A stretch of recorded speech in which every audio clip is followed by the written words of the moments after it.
Estamos estrenando el mes de octubre, este día, viernes 1 de octubre del 2021. Estoy muy contenta que me haya concedido una entrevista exclusiva Sally Isais, editora, escritora, socióloga, que va a contarnos precisamente de la historia de los medios de comunicación en México desde la experiencia que ella ha tenido al ser hija de Elizabeth Isais y de su papá. ¿Me recuerdas el nombre de tu papá? Juan Isais. Juan Isais, exactamente. Pues te doy la más cordial bienvenida, Sally, a esta entrevista.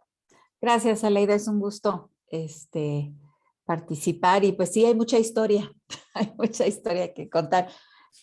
Gracias por estar aquí, saludos a todos. Qué bueno que están en esta área de comunicación, es Sí. importante que los cristianos estemos ahí. Así es, y me encanta que precisamente con estas nuevas generaciones que se están formando de comunicadores, no solo en México, sino en toda Latinoamérica, podamos tener a una de las hijas de este hermoso matrimonio de Juan Isais y Elizabeth Fletcher de Isais, quienes son pioneros de los medios de comunicación en México. Hay un video muy importante que está en la página de Milamex, que van a poder ver los estudiantes precisamente para ver la historia con detalle de este matrimonio, todos los países que estuvieron antes de México y en qué momento aparece Sally en escena y en qué momento ella comienza a involucrarse en muchas cosas que hacen que ahora esté ella al frente de Milamex Ediciones y de muchos ministerios que están ahí a cargo. Me gustaría, Sally, para empezar esta entrevista, que nos pudieras hablar de tu experiencia en la infancia. ¿Cómo recuerdas a tus papás cuando tú apenas estabas comenzando a adquirir el lenguaje? Me imagino que aprendiste el inglés, el español de manera bilingüe, tal vez aprendiste a escribir también en los dos idiomas y entre viajes, cambios de casa. ¿Cuál fue para ti esa experiencia que marcó tu vida para después dedicarte a lo que te dedicas? Pues bueno, mis papás hicieron algo que creo que más padres deberían hacer, que están en ministerio, que fue que siempre nos incluyeron. No era la vida, su trabajo por un lado, que era el ministerio, y por el otro lado la familia. Siempre nos incluyeron. Entonces yo recuerdo haber ido a infinidad de campañas de evangelismo de mi papá, de haber pasado al frente yo no sé cuántas veces, porque cada vez que pecaba decía yo no soy salva y mi papá me regañaba, me dice, no, no tienes que pasar. Ya el Señor te salvó y yo, pero es que sigo pecando. Entonces había mucha influencia espiritual en ese sentido. Mis papás fueron muy congruentes. Es algo que creo que vale la pena resaltar. No eran perfectos, pero eran congruentes. Predicaban y vivían lo que predicaban y tenían la fortaleza, la humildad de pedirnos perdón si se equivocaban, o sea, nos mostraban que eran genuinos en su fe. Recuerdo muchas veces cosas como se perdió el tenis y había que ir a la secundaria y teníamos, no sé, 5 minutos y todo el mundo buscando el tenis y no podíamos ir. En aquella época tenías que ir de blanco con tus tenis blancos, tus calcetas blancas y me acuerdo mucho un día que se perdió un tenis mío y está todos de cabeza buscando el tenis y mi mamá nos dijo, vamos a encarnos a orar. Y nos puso a orar uno por uno. Primero mi hermana Raquel, la mayor, luego Cintia, y luego yo, luego mi hermano, y luego por oración dijo, ya sé dónde está el tenis, y estaba abajo de un sofá. Y después, y pues que como a la mitad de que estaba orando mi hermana Cintia, yo creo Dios le mostró dónde estaba ese tenis. Y a dónde estaba, vámonos, dijo, no, es que yo quería que ustedes experimentaran de primera mano la respuesta a la oración, ¿no? Y pues sí, cuando todo el mundo abrió los ojos y ella ya sabía dónde estaba el tenis y fue por él, esas son cosas que te marcan, ¿no? De que aparte de su trabajo como ministros del Señor, son congruentes. Recuerdo otra vez habernos sentado a la mesa sabiendo que no había nada de comer y mi papá dijo, vamos a dar gracias por la comida.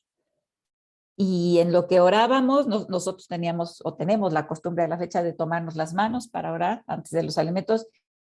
En lo que oramos, alguien tocó a la puerta y nos traían comida. Entonces Wow, qué estábamos dando bello. gracias y ahí estaba la respuesta de Dios. Entonces creo que su trabajo como padres valió la pena primero con su familia, con nosotros, los hijos. Hoy en día todos estamos en el ministerio tiempo completo. Una de mis hermanas partió al cielo hace 20 años, 21 años, pero ella era misionera. Mi hermana Raquel es una gran predicadora, una mujer que Dios usa con mucho poder en México y en muchos países. Mi hermano trabaja en el ministerio también y pues yo estoy en Milamex también en el ministerio. Entonces, es lo primero que me gustaría resaltar. Hablas de cómo fue mi niñez. Fue, pues hay campaña, vámonos, nuestras vacaciones eran todas de campañas de evangelismo, de cargar las revistas, de eh, todo eso, ¿no? Obvio era un hogar lleno de libros. La televisión estaba muy restringida, apenas, digo, no fue hace tantos años, pero no había tanto que ver y estaba restringida a 1 hora a la semana. Veíamos un programa de Cachirulo, me acuerdo, nos sentábamos ahí todos en el sofá a ver, pero no, nuestro mundo eran libros, nuestro mundo era música y recuerdo desde muy niña, yo era la más interesada en la cuestión de la palabra escrita, entonces yo acompañaba a mi mamá a unas imprentas grandes que todavía creo están aquí sobre la calzada de Tlalpan, en la Ciudad de México, y me enseñó desde chiquita. Apenas yo aprendí a leer muy pronto, porque era lo que me interesaba, ¿no? La lengua, la lectura, la escritura. Y nos poníamos, y yo me ponía con ella a revisar. En aquella época eran mesas grandes con luz abajo y se ponían los negativos ahí. Entonces se hacía la revista, pero luego se hacían los negativos y había que checar los negativos y se corregía sobre el negativo. Entonces yo recuerdo haber pasado horas revisando esas mesas de negativos de la revista Prisma pues con lupa, ¿no? Mi mamá siempre quería que, pues que la apoyara. Recuerdo nos ponían a todos a llenar sobres, a poner timbres, nos ponían a hacer eh, carreritas a ver quién hacía más, como para que fuera divertido. Eh, Siempre muy conscientes de la persecución en nuestro país, de los privilegios que algunos teníamos y la persecución horrible o la persecución pues casi innombrable que había de muchos mexicanos en este país y también en el extranjero, ¿no?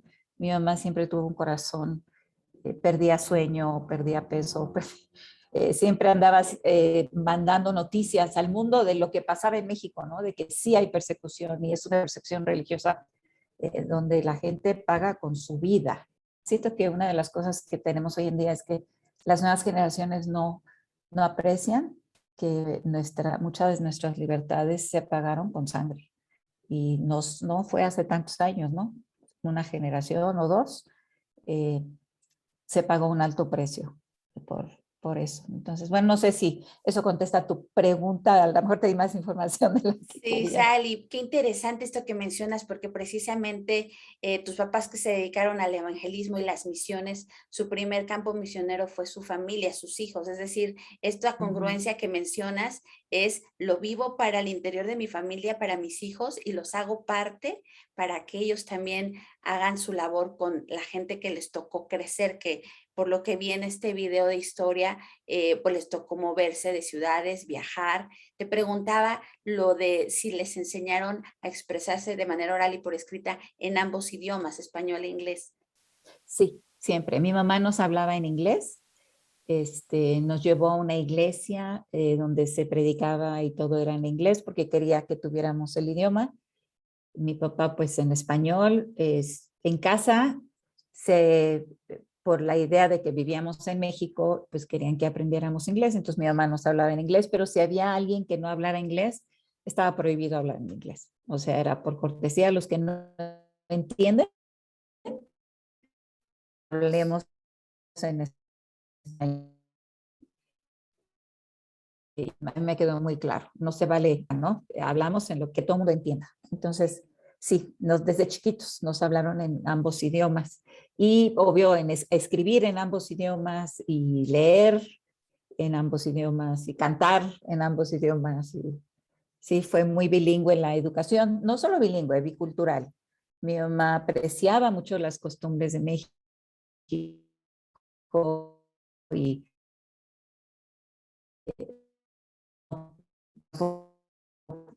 como el 24, que es lo que se celebra en México, pues teníamos la Nochebuena, íbamos a cenar con familiares, pero el 25 celebrábamos la Navidad de estilo americano, había los regalos, o sea, había el Señor proveía y había regalos para la noche uno, y en la mañana del 25 no era Santa Claus, nos quedó muy claro que eran nuestros papás, que se esforzaban por darnos algo, pero se hacía esa celebración el día 25 también. Entonces, pues nos iba bien porque había doble celebración en todos los sentidos, ¿no? El Thanksgiving también era especial, que es una costumbre del Día de Gracias, que es muy bonita, ¿no? Hay otras que no celebrábamos, nunca celebramos Halloween, tampoco nos dejaron participar nunca en Día de Muertos. Desde chiquillos empezamos a entender que eso era una lucha espiritual real y nosotros creemos en un Dios vivo y no vamos a celebrar jamás a la muerte. Entonces, había de los dos lados había cosas que sí y había cosas que no. Pero mi mamá amaba mucho México. Cuando mi papá murió, muchos le preguntaron que se iba a regresar a su país. Y ella dijo, no, yo soy de aquí, y aquí me voy a morir. Y aquí murió. Amaba mucho a México.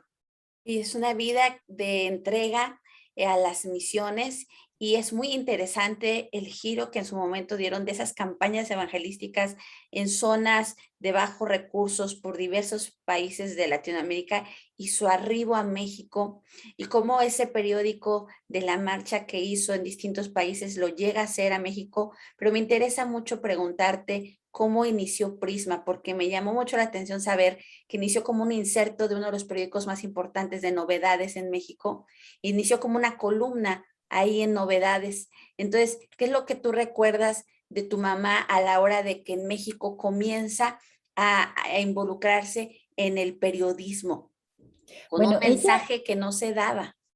sí, ella tenía una maestría en periodismo, lo cual para su época era raro, por un lado que tuviera la licenciatura y mucho menos la maestría en, en esa rama, ¿no? Porque era mujer.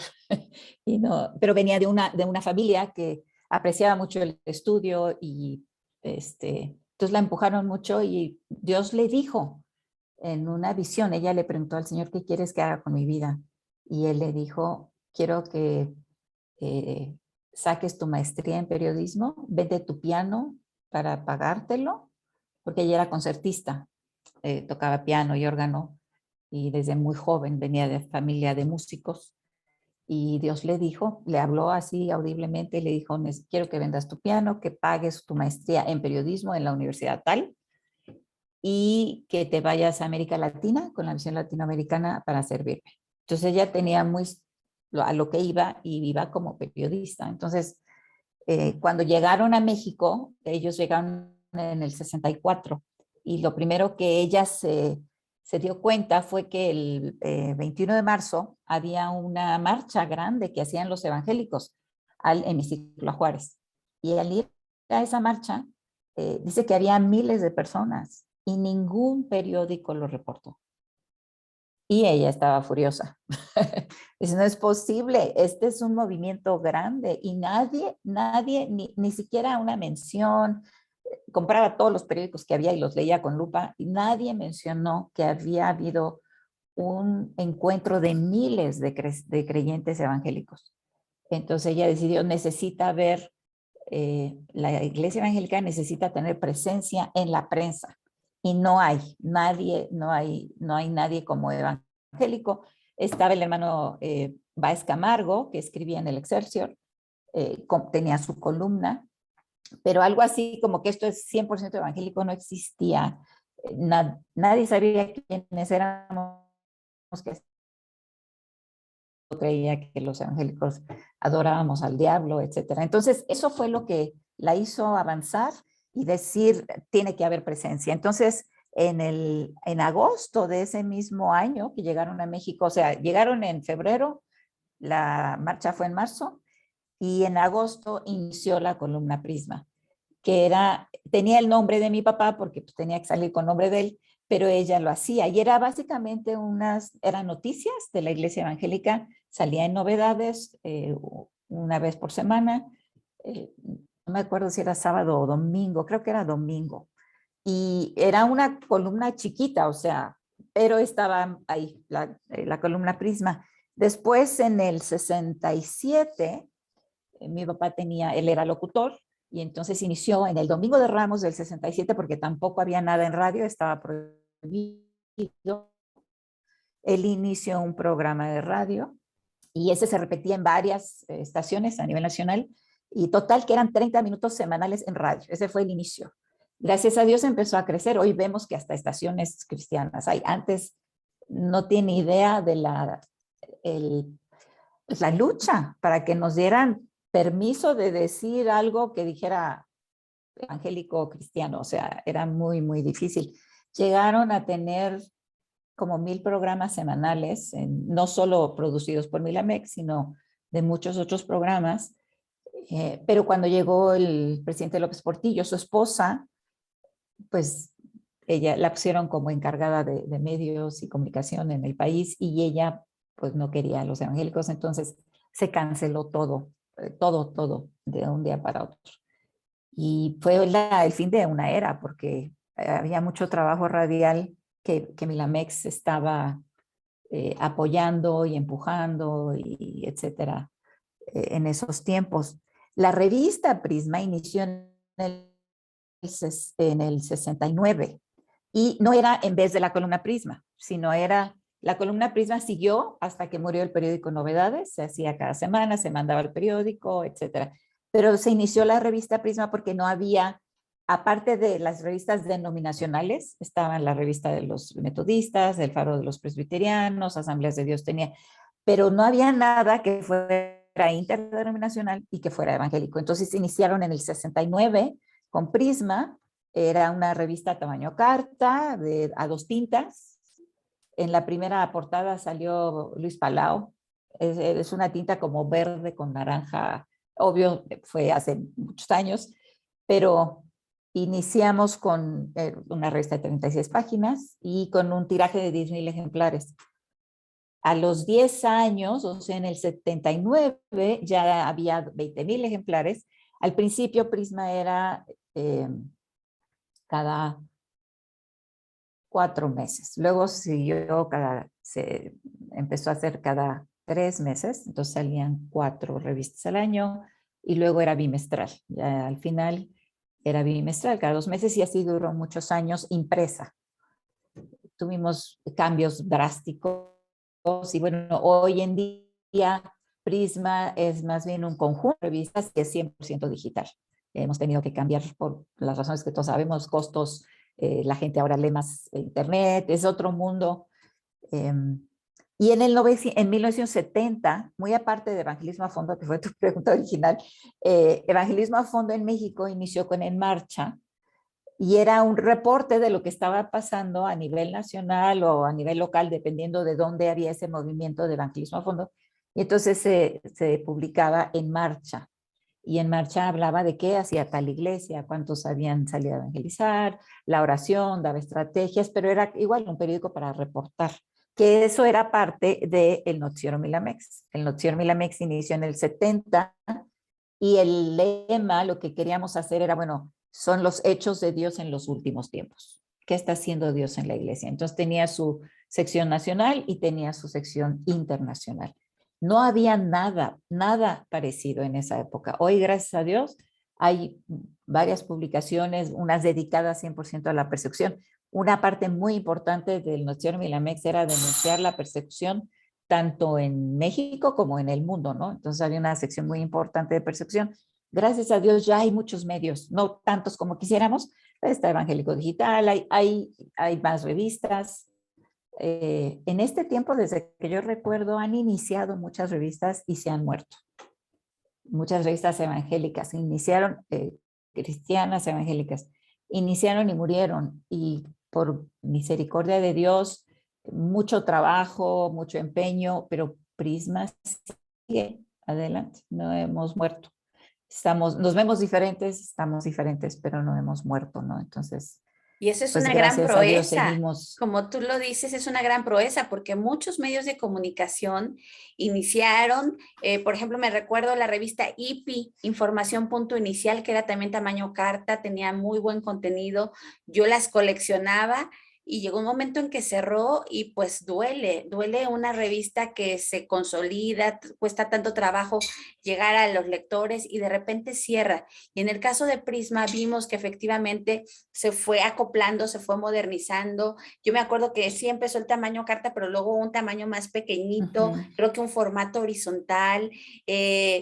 Me decía Daniel Nájar en la entrevista que incluyó una fotonovela que era exitosísima y que la gente buscaba Prisma por leer esa fotonovela, que tu mamá tenía cuidado de todos los detalles, de los actores, de las fotos, y en el tiempo del revelado, donde todo se hacía muy manual, muy artesanalmente, pero es impresionante cómo Prisma logró pasar por muchas etapas, muchos años, superar muchos obstáculos y ya precisamente a partir de qué época es que se vuelve solamente digital. Eh, Empezamos el año pasado, eh, antes de la pandemia. Eso es un milagro de Dios, porque como un año antes de la pandemia, empezamos a platicar en el equipo. Mi hija Cintia, su esposo ahora colaboran también con Vilamex y ella es como mis papás, muy visionaria, ¿no? Y ella dijo, es que o cambiamos de formato o nos morimos. Pues, ¿qué vamos a hacer? Y empezamos a soñar y a planear y a platicar con el equipo maravilloso que Dios nos ha dado, un equipo ahorita precioso. Y dijimos, pues tenemos que irnos a digital. Yo era la que más me resistía porque a la fecha prefiero leer una Biblia de veras. Digo, no de veras, la otra también es Biblia, pero prefiero leer mi libro que en el celular. Pero entiendo, el celular es, o la computadora son maravillosos instrumentos, pero yo sí como que me resistía de, híjole, es que tenemos 50 años publicando Prisma impresa, o sea, es un cambio drástico. Pero gracias a Dios, cuando llegó la pandemia, que todos tuvimos que ir a trabajar desde casa, ya teníamos el sistema de trabajar en manera digital y cada quien desde donde estaba. Entonces, pudimos hacer el cambio sin que nos doliera tanto, por decir, ¿no? Ya estaba la estructura para irnos 100% digital. Ahora tenemos una revista para mujer, que soy mujer, una para varones, que se llama Soy Hombre, una para chicas solteras, que es Esencia, tenemos uno para gente interesada en misiones, que se llama Es tu turno, tenemos una que se llama Intención, que habla de ejercicio integral, como Dios quiere que estemos sanos, cuerpo, espíritu, mente, alma. Entonces habla de ejercicio, de salud, de muchas cosas. Ese es, creo que también muy importante que hoy en día podamos hablar de que Dios nos hizo completos, ¿no? Y quiere eso. Entonces hay más, son 13 en total y estamos en ese plan de seguir adelante y gracias a Dios ha funcionado. Yo estoy sorprendida. Pero bueno, Dios no deja de sorprendernos, ¿no? De eso se trata. Así es. ¿Quieres Y que no ponga sé, pausa para que puedas ver quién llegó? no, no déjale, está bien. Ah, ok, está Seguimos. bien. Perfecto. Oye, Sally, yo veo en la página web de Milamex algo que me llamó muchísimo la atención, los ministerios. Cuando uno le da clic en milamex.com y se va a ministerios, a mí me llama la atención porque así como Prisma se diversificó en una revista especializada para cada sector, grupo poblacional, también Milamex se diversificó en muchos ministerios. Yo recuerdo en aquellos entonces de ENICE, Encuentros de Nacionales Informadores y Comunicadores Cristianos, que tus papás fundaron y promovieron durante muchos años para que una vez al año nos reuniéramos comunicadores de todo el país, se mencionaba el campamento Kikotén, pero ahorita que vi esta imagen de Ediciones Milamex y todos los ministerios alrededor, me gustaría que nos hablaras de ello, pero antes de ENICE. ¿Qué recuerdas de ENICE cuando inició? ¿Tus papás fueron de los pioneros en proponerlo? ¿Con qué objetivo?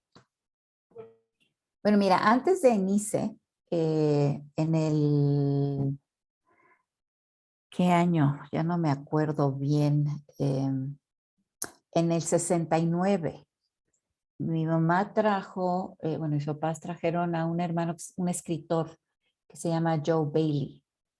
Y fue el primer instituto de periodismo cristiano en México. Él vino, era uno de los maestros, obvio ella también participó, mi papá también, pero desde el 69 la visión de ellos, que los empujó muchísimo, fue: nosotros no podemos ni queremos hacerlo todo, pero queremos invertir en entrenar a otros. Y entonces desde el 69 estuvo el primer instituto de periodismo, después se convirtieron en curso de periodismo y en un tiempo estuvo la Asociación Cristiana de Periodismo, que después dejó de existir. Pero su corazón de ambos era: tenemos que entrenar a otros. No se trata de hacer Milamex grande, se trata de multiplicar fuerzas y multiplicarnos en muchos para que esto siga, no Milamex, sino la obra de Dios en los diferentes términos, ¿no? Entonces, y de los parte de todos estos cursos de comunicación y cursos de periodismo que sigue dando Milamex y que empezaron en el 69, de allí nació ENICE. Oscar Gallardo y Vicky fueron una parte íntegra de ENICE. Hicieron mancuerna, ellos eran jóvenes, también mis papás siempre creyeron en los jóvenes, siempre creían que había que meterle tiempo, esfuerzo, ánimo, oportunidades a los jóvenes. Entonces hicieron esa mancuerna con Oscar y Vicky y otros jóvenes, pero Oscar y Vicky eran, los Gallardo eran una parte importante, y empezaron a hacer ENICE y se unieron con otras. También esa es otra filosofía que ellos tuvieron y que Milamex sigue. No creemos que somos los únicos, nos queda claro que hay muchos ministerios que son muy buenos y queremos apoyarlos para que ellos hagan mejor sus cosas, ¿no? Si nosotros podemos apoyarlos, aquí estamos. Entonces, esa era la visión de ENICE: formar jóvenes en el área de comunicación, de radio, de prensa, cine, todo lo que pudiéramos en comunicaciones para que los jóvenes capten la visión de que como cristianos tenemos que estar ahí. No podemos dejar que el mundo use solamente el mundo lo que quiere. Usemos eso que Dios nos ha dado y como creyentes tenemos que tener presencia en los medios con nuestros valores, con nuestro mensaje, ¿no? Entonces hay que ser luz donde Dios nos puso, y no había en los medios, había pues casi inexistentes los creyentes, ¿no?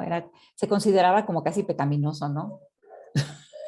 Y ellos querían cambiar eso y creían mucho en los jóvenes. Entonces le metieron personalmente a tanto concursos, pero también mucha mentoría personal con jóvenes. Yo estoy segura que hay muchos que están por ahí que recibieron ese ánimo, esa palabra, esa enseñanza de ellos juntos y de ellos cada quien por su lado, ¿no? Porque trabajaban muy bien juntos, pero también era increíble. Mi mamá trabajaba en casa, tenía 4 hijos, su escritorio era abajo de las escaleras y manejaba la casa más los hijos. Y bueno, era una mujer muy dotada, pero también muy comprometida y con mucho empuje. Y entonces por eso hicieron tan buena mancuerna. Y Una Dios los mujer que usó sin mucho. necesidad de un colectivo empoderador era una mujer poderosa junto con su Sí. esposo, que nos da una lección a todas las mujeres jóvenes de esa época. Yo soy un testimonio viviente, igual que muchos comunicadores en México y en Latinoamérica, de la labor que ellos hicieron de sembrar semillas en los corazones y mentes jóvenes, porque desde el año 2000, recuerdo que fue mi primer ENICE, junto con mis compañeros de la Universidad Cristiana Autónoma Nacional, donde estaba la licenciatura en Ciencias de la Comunicación, y el fundador misionero Howard Coffey, junto con su esposa Ruth Coffey, cuando se enteraron de ENICE, decían: tienen que ir, todos nuestros estudiantes tienen que ir, y era para nosotros un gusto ahorrar todo un año para cuando era ENICE, ir a ese encuentro, que varias veces fue en Acapulco, y para nosotros era lo máximo, un encuentro de comunicadores en Acapulco, o también en México. Me acuerdo que fue en un instituto teológico, en otro, en hoteles donde se rentaban los salones, y era un encuentro donde todos usábamos nuestra mejor ropa, llevábamos nuestras cámaras de esas de antes, queríamos la foto con Sally, con Elizabeth, con su esposo Juan, íbamos a los medios de comunicación, ellos nos llevaban a conocer los medios tal cual, radio, televisión, cine, prensa, íbamos a los medios, invitaban a los comunicadores cristianos que estaban trabajando en los grandes medios de comunicación para darnos talleres y ponencias plenarias y conferencias de todo tipo. Y me acuerdo mucho del matrimonio de tus papás, porque siempre a nosotros como jóvenes nos motivaban, nos revisaban qué estábamos haciendo, nos coachaban y oraban por nosotros, porque no solo era la parte técnica de saber escribir, sino era la parte espiritual, que estemos bien delante de Dios para que tengamos un mensaje que comunicar, y eso es algo que pues nos dejó una huella imborrable en muchas generaciones de comunicadores, y quienes tuvimos la fortuna de conocerlos, pues por supuesto que tenemos mucho que compartir en fotos, en videos, en recuerdos, en mensajes que nos dieron. Y esto de ENICE, que fue un semillero de comunicadores a nivel nacional en México, ¿qué es lo que recuerdas de cuál fue la labor de tus papás durante todos esos años? ¿Cómo fueron viendo el cambio? ¿Cómo fueron viendo la semilla crecer? ¿Qué es lo que ellos te mencionaban de esa época de los CENICE? Bueno, era mucho trabajo. Yo me acuerdo porque yo empecé a colaborar con Milamex de lleno en el 82. Dios me llamó y dije, va. Entonces, en ICE era mucha preparación de antes. Recuerdo mucho el empuje hacia los jóvenes, a los que estaban dirigiendo, aunque ellos eran la fuerza detrás, por decir, pero empujaban mucho, ponían al frente a otros siempre, ¿no? Y recuerdo que era ese de Acapulco, hasta una de las que colabora todavía con Milamex, ella y son parte de la junta directiva de Milamex, ellos se conocieron en ENICE, en Acapulco, entonces tenemos fruto de todo tipo, pero muchas parejas, eso ha sido lindo, muchas parejas sí han estado, se conocieron dentro del ministerio y hoy sirven juntos, ¿no? Y eso es bonito. Es algo también, mis papás tenían mucha visión, ¿no? Que se conozcan, que sepan que hay otros creyentes que están interesados en la misma cosa, que a lo mejor no van a su iglesia, pero son creyentes, ¿no? Ahí está el Entonces, caso de Jael Sánchez y Amaury Gutiérrez, que eran de ajá, Ciudad de México, se conocieron, se enamoraron y ahorita están haciendo maravillas en Playa del Carmen, Quintana Roo, con su propia estación de radio en Riviera Maya y radio, sí. y es muchas historias similares de muchos comunicadores que encontraron ahí una profesión y un ministerio. Ujú. Sí, y pues Jael y Amaury igual creo que se conocieron en ENICE, si no mal recuerdo. Entonces, pero esa era la intención siempre, ¿no? Que pudieran pasar la visión del ministerio a través de eso. Y como mencionabas, otras ramas, Milamex siempre ha tenido muchas cosas, evangelismo, medios, periodismo, campamentos, educación cristiana, música. No sé si algunos de ustedes conozcan el coro Amén, pero ellos, junto con el arquitecto Herrera y el profesor Oscar Rodríguez y sus esposas, fueron el equipo que inició el coro Amén, que también cambió de manera drástica la adoración coral en las iglesias cristianas. Entonces, ellos estaban muy involucrados en eso, en formar campamentos. Kikotén fue uno de los primeros campamentos, no que no había antes, pero antes era como el puro terreno, es el campamento. Kikotén fue el primero que empezó a pensar, bueno, necesitamos programas, necesitamos entrenar consejeros, confidentes les llaman, y esa visión ellos decían es que necesita haber, y para la Ciudad de México era importante un campamento cerca. Entonces, siempre estuvo en muchas áreas, Milamex, pero ellos tras bambalinas, ¿no? Otros se llevaban el crédito y eso, así ellos lo querían. No, nunca les llamó la atención, pues es que son los ISAIS. No, más bien, pues que otro se lleve el crédito, el punto es que se haga. El punto es sembrar semilla y que dé fruto. Entonces, por ejemplo, alguien una vez me dijo, ay, ya una revista X, no voy a decir cuál fue, ¿no? Ya es la competencia de Prisma. Y yo decía, no, mi mamá y mi papá decían, no, qué bueno que haya más revistas, es lo que queremos, que haya más. Nos queda claro que no somos los únicos, queremos que haya más ministerio en las áreas de comunicación, más radio cristiana, más televisión cristiana, más películas, más revistas, más noticieros, ¿no?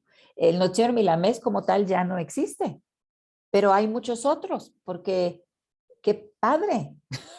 ¿No? Si hay muchos que lo están haciendo, síganle, van bien, ¿no? Y esa visión de como empujar a otros, y si van saliendo más, qué bueno, gracias a Dios, que crezcan, que glorifiquen al Señor con lo que el Señor les ha dado. Y Así esa es es. sigue siendo una filosofía fuerte en Milamex, ¿no? Queremos apoyar a los que están haciendo, animar a los que no, que pueden, y pues seguir fieles al Señor en lo que Él nos diga. De hecho, yo recuerdo que como estudiante de comunicación junto con mis compañeros hicimos la revista familiar Kairos, que era tamaño carta, bimestral, con forros a una tinta, no, forros a color y interiores a una tinta. Y cuando yo la tuve la primera en mis manos, dije, quiero que la maestra Sally Saiz, no, la maestra Elizabeth la vea y me dé sus comentarios. Y cada bimestre yo las iba coleccionando y en el inicio iba y se las regalaba. Y le decía, por favor, deme sus comentarios, ¿qué le parece? ¿Cómo lo podemos mejorar? Y ella siempre me dedicaba tiempo para hacerme sus observaciones, sus comentarios, con la finalidad de que creciera, que mejorara, que Sí, tuviera sí, impulso, sí. no se quedaba con tips o secretos, todo lo que ella podía lo daba, lo decía. A mí me sirvió muchísimo todo lo que ella en su momento nos comentó, no solo a mí, a todos los que hacíamos esa revista. Por último, Sally, ya nos tomamos un poquitito más del tiempo, pero por último quisiera hacerte una última pregunta. ¿Cómo ves el periodismo cristiano en México actualmente, ahora que está habiendo pues medios de comunicación muy poderosos, influencia en las redes sociales muy fuerte, censura muchas veces hacia mensajes que disienten, que no van de acuerdo con el pensamiento único, que tú mencionabas esa persecución de los cristianos en aquella época, pero parece que ahora la persecución es más ideológica, es más de las ideas, es más de la censura a la cultura cristiana que siempre ha sido luz y sal. ¿Cómo ves el periodismo cristiano en México? ¿Existe, es fuerte o está dormido? He visto como que muchos medios de comunicación se han dedicado más a hacer programas de música, música, le han dado mucha fuerza a la música, pero el periodismo escrito, analítico, crítico de la realidad social, cultural, política de México, ¿está? ¿Alguien lo está haciendo o hay una carencia? Yo creo que hay profetas solitarios o lobos solitarios por ahí que están haciendo cosas, ¿no? Eh, Carlos Martínez sigue escribiendo y sigue haciendo cosas. Está el hermano Daniel Valles, que en el norte, que produce muchísimo con su columna diaria. Está, pues hay otros medios, ¿no? Está el de Protestante Digital, que no es mexicano, pero muchos en México lo leen. Yo creo que tenemos más creyentes en los medios, pero no están con un frente, por decir, cristiano, ¿no? Y obvio, nuestro mensaje es y será cada vez más controversial y será cada vez más perseguido, porque, bueno, vivimos en una época donde todo es relativo y no como cristianos nosotros predicamos un absoluto. Cristo es la verdad. Y lo que dice la Biblia es la verdad y esos son los parámetros para el creyente y si la sociedad lo sigue, le va a ir mejor, ¿no? Entonces, no sé qué tantos creyentes haya en los medios que estén, yo soy periodista y trabajo en tal periódico, pues gloria a Dios, éntrale, ¿no? Y en qué momento vas a poder escribir más editoriales o puedes escribir más en reportajes sobre la persecución que sigue habiendo en este país, una persecución muy recalcitrante de muchos tipos. Yo creo que falta más, sinceramente, pero eh, hemos avanzado en cosas como que ya hay programas, ya hay estaciones cristianas, qué tanto me gusta la programación que hay ahí, bueno, eso ya es de cada quien, yo quisiera ver más pensamiento crítico, eh, pero el evangelio es el evangelio, ¿no? Entonces hay que proclamarlo, pero creo que nos da a veces temor decir las cosas como las vemos. Acabo de ver ahora, cuando salió lo de la Suprema Corte de Justicia y el aborto, que el pastor Cirilo Cruz, presidente de Conemex, hizo un pronunciamiento fuerte, valiente, y yo estoy segura que hay fuerzas tanto seculares y también hay fuerzas espirituales de maldad que están queriendo apagar ese mensaje. Entonces creo que el creyente cristiano y el periodista cristiano que de verdad quiere dejar esa huella del pensamiento de la verdad de Cristo Jesús va a enfrentar persecución espiritual y de otros tipos. A lo mejor no te dejan escribir, a lo mejor te corren, a lo mejor se burlan de ti, pero tenemos que ser cada vez más valientes y decir las cosas como son. A mí me sorprende que eh, la gente secularmente se preocupa, hay tantos muertos por el narco, y yo, bueno, ¿qué esperaban si estamos sembrando muerte con tantos abortos, legales o no? Estamos sembrando muerte, estamos sembrando esa disidencia en contra de los preceptos de Dios, pues es lo que vamos a cosechar. Entonces, yo creo que hace falta un poco más de eso. Me queda claro que es difícil y que pues tienes que comer, pero si tuviéramos un poquito más esa conciencia de, bueno, si Dios me da esta puerta, yo, yo puedo hablar al respecto. No tengo que decir que es un sermón, no tengo que sermonear tampoco, ni dar bibliazos, pero sí necesito decir las cosas como son. Creemos en un Dios absoluto, que es una verdad absoluta, y que si nosotros como sociedad seguimos los estándares que Él nos pone en su palabra, nos va a ir mejor.